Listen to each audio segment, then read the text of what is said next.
anytime, an interdisciplinary group of people with diverse backgrounds, different places in their life, different ages, demographics for sure. I think anytime a diverse group comes together, working towards a common goal, it's a positive thing. I think one of my biggest takeaways was that we all want a community where the workforce can thrive and where families can live. We just all have different ideas about how to get there.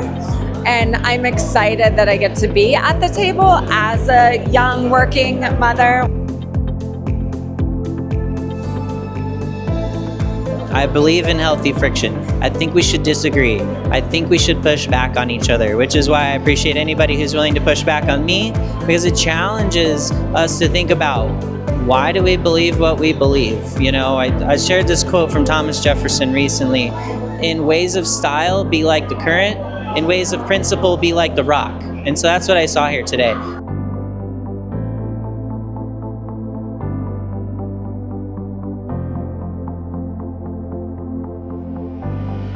Today's an exciting day. The community of Sedona has come out to tell us what they think about local housing, or housing for everyone.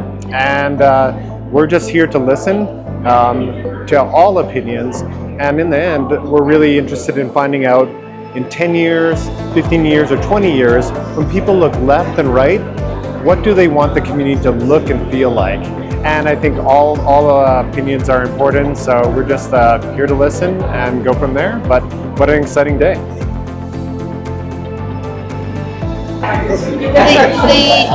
The foundation that we have a housing problem in Sedona that is not refutable, that is the basis of this whole gathering, sets the tone. Now everything else we can discuss, and we know the boundaries.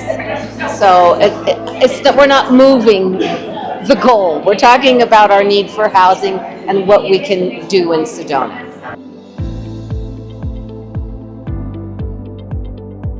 We're big fans, big proponents of walkability. We think it's sort of really important. And I talked a little bit about how important it is for folks to be able to live in neighborhoods where they have access to services. They can make walking and moving around part of their daily life. And that's like different from city living. It doesn't have to be something where you're living in big buildings. You can do that when you have connections to the earth and to greenery, and still be able to meet your neighbors, but also walk to get a gallon of milk when you need one. And so we're really interested in sort of making places like that. Sedona is really special because it's already compact. It's an easy place to get around. If it had better infrastructure for folks to walk and bike, it would be a really great model.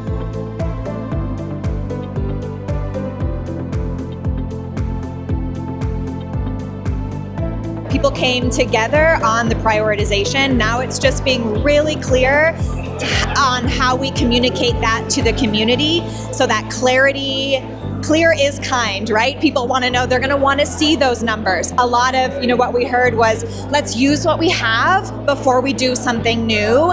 And that, I think the community would really be excited to hear that and get creative in the variety of ways that we can do that.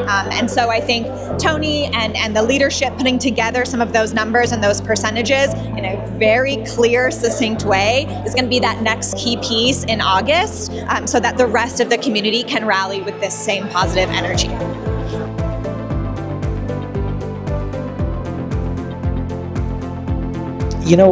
I come into all of these with as little of an opinion as possible so that I can learn from what people have to say. I think the things that I learned today is, one, despite all of the discussion of divisiveness in the community, there's common ground here. So that's very refreshing to see. I love the variety of opinions. I love all of the people coming together. I love the fact that we were able to create an uncomfortable situation where everybody had an opportunity to speak their mind and we all had to listen. And I think the result was pretty extraordinary.